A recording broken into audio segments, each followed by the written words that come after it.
RBSC Hindi ज्ञान के इस भाग में आप सभी का बहुत बहुत स्वागत है। कक्षा 10 अनिवार्य हिंदी के अंतर्गत व्याख्याओं का अध्ययन करते हुए हमने कवि देव द्वारा रचित कवित्त और सोठों का अध्ययन कर लिया था। आज हम कवि कृपाराम खिड़िया की व्याख्याओं का अध्ययन करेंगे।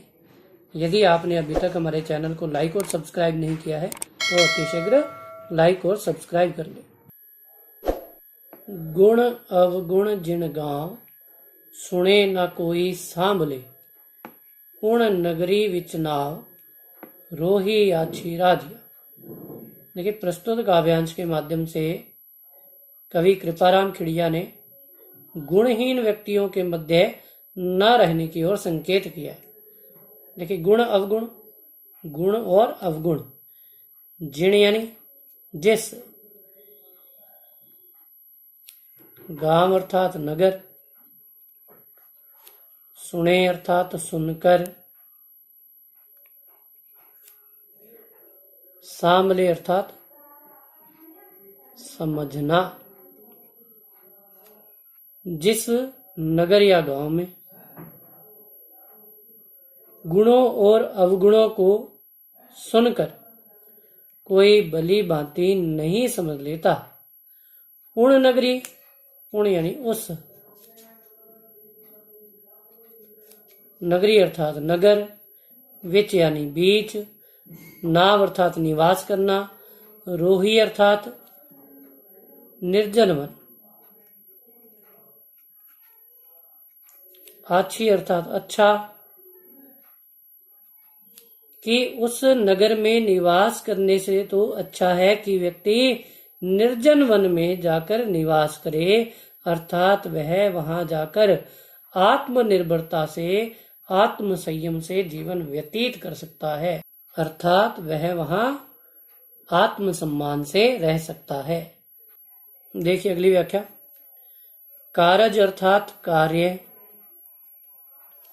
सरे अर्थात सफल होना, न अर्थात नहीं, कोई अर्थात कोई, बल पराक्रम हिम्मत बिना, कि बल पराक्रम और हिम्मत के बिना कोई भी कार्य सिद्ध नहीं हो सकता, सफल नहीं हो सकता। हल कार्य, हल कार्य का अर्थ होता है ललकारना। की होए, क्या होगा। रंगा स्याड़ा राजिया, रंगा स्याड़ा अर्थात रंगे हुए सियार,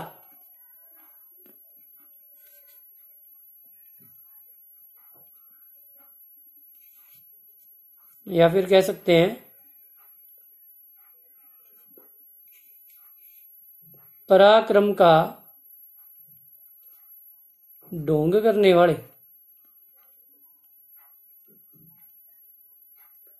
कवि कहता है कि बल पराक्रम और हिम्मत के बिना कोई भी कार्य सिद्ध नहीं हो सकता अथवा सफल नहीं हो सकता।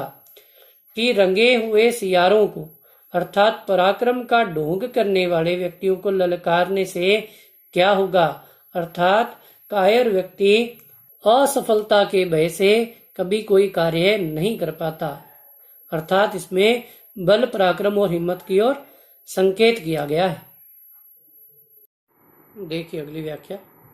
मिले सिंह वन माह, किण मिर्गा मृगपत कियो, जोरावर अति जाह, रहे उरद गत राजिया। मिले अर्थात मिलते हैं, सिंह अर्थात सिंह, वन माह यानी वन के मध्य में, मिर्गा, मिर्गा अर्थात पशुओं ने, मृगपत, मृगपत अर्थात पशुओं का राजा, कि सिंह वन में मिलते हैं अथवा वन में रहते हैं। किण मृगा, किन पशुओं ने उसे पशुओं का राजा स्वीकार किया है, अर्थात किसी ने नहीं। जोरावर अर्थात शूरवीर, या बलवान। अति जाह, जाह यानी जहां या जहां भी। रहे अर्थात रहते हैं। उर्द अर्थात ऊंचे। गत अर्थात स्थान। राजिया अर्थात राजिया। इसमें भी कवि कृपाराम खिड़िया ने बल और पराक्रम के महत्व को दर्शाया है कि शूरवीर योद्धा जहां भी रहते हैं वे सदैव ऊंचे स्थान पर निवास करते हैं अर्थात सम्मान पाते हैं। देखिए, आछा युद्ध अणपार, धार खगा सन्मुख दसै, भोगे हुए भरतार, रसा जी के नर राजिया। रसा का अर्थ होता है पृथ्वी। भरतार अर्थात राजा। भोगे अर्थात भोग करना। अच्छा अर्थात अच्छा। युद्ध अर्थात युद्ध। अणपार अर्थात डटे रहना। धार अर्थात तीक्ष्ण या तीखा। खगा अर्थात तलवार। सन्मुख अर्थात सम्मुख। दसे अर्थात आगे बढ़ना।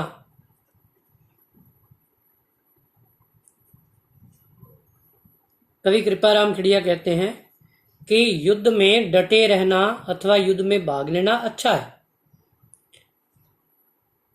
और तलवार की धार के सम्मुख जो आगे बढ़ते हैं वे ही पृथ्वी के स्वामी अथवा राजा बनकर उसका सुख भोग करते हैं अथवा मनुष्यों पर राज करते हैं।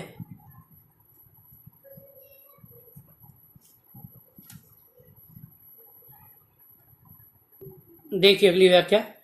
इणही सु अवदात, कहनी सोच विचार कर, बेमोसर री बात, रूढ़ी लगे नाराजिया। देखिए, प्रसंग में कह सकते हैं कि प्रस्तुत काव्यांश के माध्यम से कवि कृपाराम खिड़िया ने व्यक्ति को सोच समझकर बोलने की ओर संकेत किया है। इन्हीं अर्थात इन्हीं। अवदात का अर्थ होता है अच्छी या हितकारी।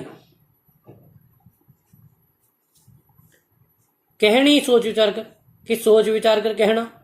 बेमोसर, बेमोसर का अर्थ होता है बिना अवसर के। रूढ़ी, रूढ़ी अर्थात अच्छी। लगे नाराजिया। कवि कृपाराम खिड़िया कहते हैं कि अच्छी या हितकारी बातों को भी व्यक्ति को सोच समझकर कहना चाहिए, और बिना अवसर के अथवा अवसर बीत जाने के बाद कही गई बात किसी को रुचिकर नहीं लगती, अतः व्यक्ति को सदैव सोच समझकर बोलना चाहिए। देखिए अगली व्याख्या। पहली किया उपाव, दव दुश्मन आमय डटे, प्रचंड हुआ बिस्वाव, रोबा गाले राजिया। देखिए, पहली का अर्थ है पहले ही। किया अर्थात कर लेना। उपाव अर्थात उपाय। दव अर्थात दावाग्नि। दुश्मन अर्थात शत्रु। आमय अर्थात रोग। प्रचंड का अर्थ है बढ़ जाना अथवा बलवान। बिस्वाव का अर्थ है संकट। रोबा का अर्थ है कष्ट। देखिए, कवि कृपाराम खिड़िया इसमें कहते हैं कि हमें आग, दुश्मन और रोग का उपाय पहले ही कर लेना चाहिए, कि जब ये अत्यधिक बढ़ जाते हैं अथवा इनका संकट जब अत्यधिक बलवान हो जाता है, प्रभावी हो जाता है, तो वह अत्यधिक कष्टकारी होता है। अतः व्यक्ति को समय रहते ही इनका उपाय कर लेना चाहिए। देखिए अगली व्याख्या। हिम्मत कीमत होए, बिन हिम्मत कीमत नहीं, करे न आदर कोय, रद्द कागज ज्यों राजिया। कि प्रस्तुत काव्यांश के माध्यम से कवि कृपाराम खिड़िया ने व्यक्ति को हिम्मती बनने की ओर संकेत किया है। देखिए, हिम्मत कीमत होए अर्थात हिम्मत की ही कीमत होती है, बिन हिम्मत कीमत नहीं, कि हिम्मत के बिना व्यक्ति की कोई कीमत नहीं। करे ना आदर कोई भी कायर व्यक्ति का आदर सत्कार नहीं करता, रद्द कागज जू राजिया, और वह कायर व्यक्ति, कमजोर व्यक्ति रद्दी के कागज के समान हो जाता है, अर्थात उसकी ओर किसी का ध्यान नहीं जाता। अतः व्यक्ति को अपने जीवन में हिम्मत का संचार करना चाहिए। देखिए अगली व्याख्या। उपजावे, उपजावे अर्थात उत्पन्न करना।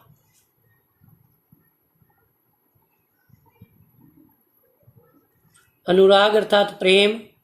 कोयल मन हरखत करे, हरखत यानी कि हर्षित करना, प्रसन्न करना। कड़वो लागे काग, रसना रा गुण राजिया। रसना अर्थात जिह्वा या फिर बोली या फिर वाणी, कुछ भी कह लीजिए, कि कोयल अपनी मीठी वाणी से सभी के हृदय में प्रेम उत्पन्न करती है, अर्थात सभी को अपना बना लेती है। कि इसके विपरीत कोए की कर्कश वाणी सभी को अरुचिकर लगती है। कवि कहता है कि यह सब तो वाणी का ही प्रभाव है, और वाणी के प्रभाव के कारण ही इन दोनों में भेद किया जाता है। कि मधुर वाणी सभी को अच्छी लगती है, अतः सदैव मधुर वाणी का प्रयोग करना चाहिए। दूध नीर मिल दोए, नीर अर्थात जल, दूध अर्थात दूध, मिल दोए दोनों के मिलने से। हक जैसी आकृति हुए, कि दूध और जल के मिलने से उनकी एक जैसी आकृति हो जाती है। करे ना न्यारो कोय, राजहंस बिन राजिया, कि उन्हें कोई भी पृथक नहीं कर सकता, केवल राजहंस पक्षी ही ऐसा है जो दूध में मिश्रित जल को अलग कर सकता है, अथवा राजहंस व्यक्ति दूध को तो स्वीकार कर लेता है और जल को त्याग देता है।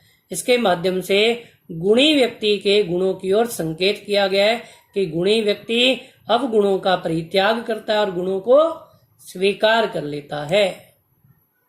देखिए अगली व्याख्या। मलिया गिर मंझार, हर को तर चन्नन हुए, संगत लिए सुधार, रूखा ही ने राजिया। देखिए प्रस्तुत काव्यांश के माध्यम से संगति के प्रभाव को वर्णित किया गया।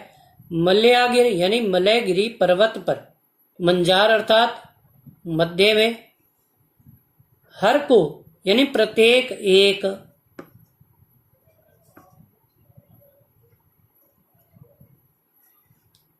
तर अर्थात वृक्ष, चन्नन अर्थात चंदन, संगत लिए सुधार, संगत अर्थात संगति, लिए अर्थात लिया, सुधार अर्थात सुधार, संगति को सुधार लिया। रूखा अर्थात वृक्ष। कि कवि कृपाराम खिड़िया कहते हैं कि मलयगिरी पर्वत पर हरेक वृक्ष, प्रत्येक वृक्ष चंदन के वृक्ष के समान हो गया है, अर्थात वहां पर उत्पन्न होने वाले वृक्षों ने भी चंदन के वृक्ष की संगति करते हुए अपने आप को चंदन के वृक्ष के समान ही बना लिया है, अर्थात वहां उत्पन्न होने वाले सभी वृक्ष चंदन की भांति सुगंध में प्रतीत होते हैं। कहने का अभिप्राय यह है कि व्यक्ति की संगति जैसी होती है उसका परिणाम वैसा ही होता है। देखिए अगली व्याख्या। पाटा पीड़ उपाव, तन लागा तरवारियां। पाटा का अर्थ है घाव, पीड़ अर्थात पीड़ा, उपाव अर्थात उपाय। घाव, पीड़ होता है पीड़ा, उपाव, उपाय। तन अर्थात शरीर, लागा अर्थात लगना, तरवारिया था तलवार। कवि कहता है कि तलवार के द्वारा शरीर पर लगने वाले घावों की पीड़ा का उपाय किया जा सकता है। वह जीबरा घाव रति नाव खदराजिया। रति अर्थात थोड़ा सा भी।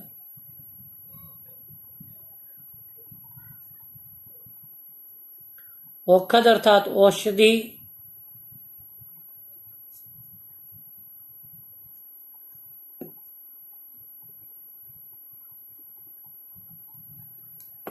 अर्थात कटु वाणी के द्वारा लगने वाले घावों की कोई भी औषधि नहीं है।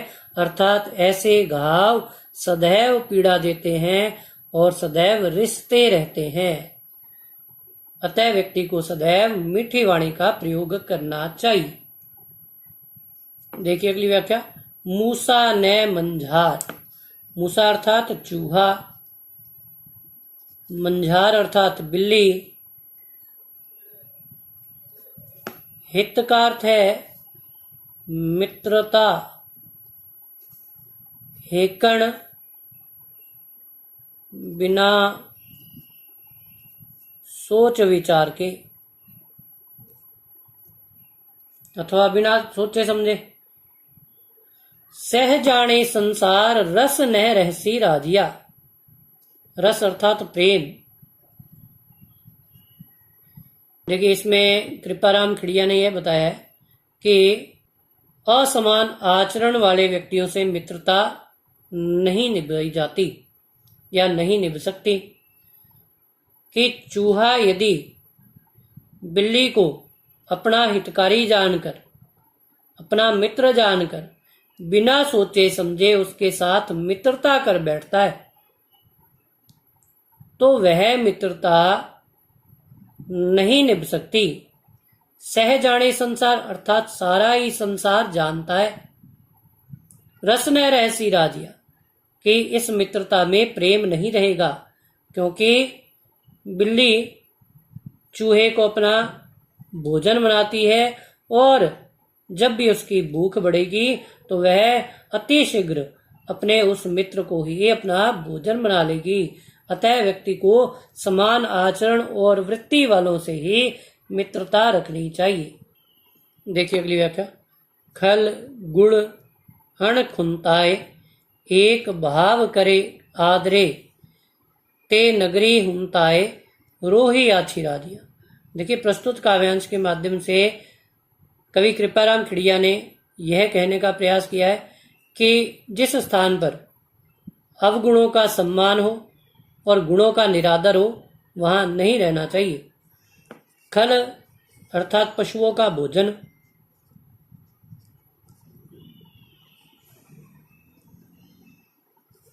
गुड़ अर्थात गुड़, अण अर्थात और, खुंताई अर्थात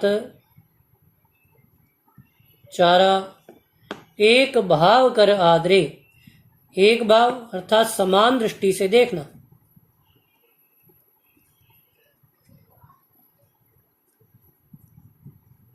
अथवा एक समान समझना कि जहां पर खल गुड़ और चारा इन सभी को एक समान दृष्टि से देखा जाता है अथवा एक समान माना जाता है। ते नगरी हुमता है कि ऐसे नगर में निवास करने से अच्छा है कि व्यक्ति निर्जन वन में जाकर निवास करे ताकि वह आत्मसम्मान से रह सके। देखिए अगली व्याख्या। घण घण साबल घाय नह फूटे पाहड़ निवड़ जड़ कोमल बिद जाए राय पड़े जद राजिया। घण घण अर्थात बारी, साबल अर्थात हथौड़ा, घाय अर्थात प्रहार। नह यानी नहीं, फूटे यानी फूटना या टूटना, पहाड़, पहाड़ यानी पहाड़, निवड़ अर्थात कठोर, कि बारी बारी हथौड़ों के अनेक प्रहार करने पर भी कठोर पहाड़ नहीं टूटता, खंडित नहीं होता।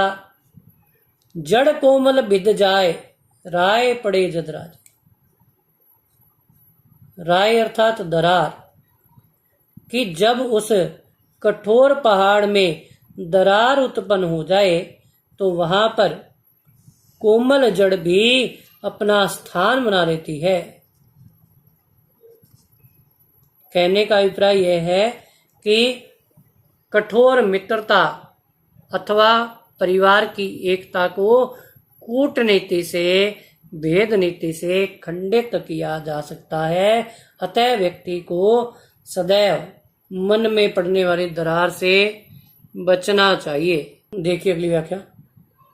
पय मीठा कर पाक, जो इमरत सिंची जिए, उर कड़वाई आक, रंच नामू के राजिया।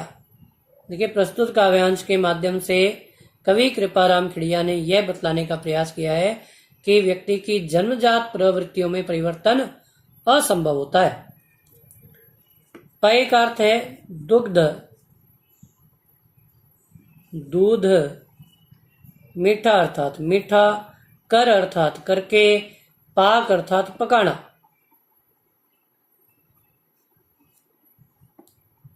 जो इमरत सिंची जिए, कि इमरत अमृत रस भी सींचते हुए, उर, उर अर्थात हृदय अथवा भीतर की, कड़वाई अर्थात कड़वाहट, आक अर्थात आक, रंच अर्थात थोड़ी सी भी, न यानी नहीं, मुके यानी समाप्त होना।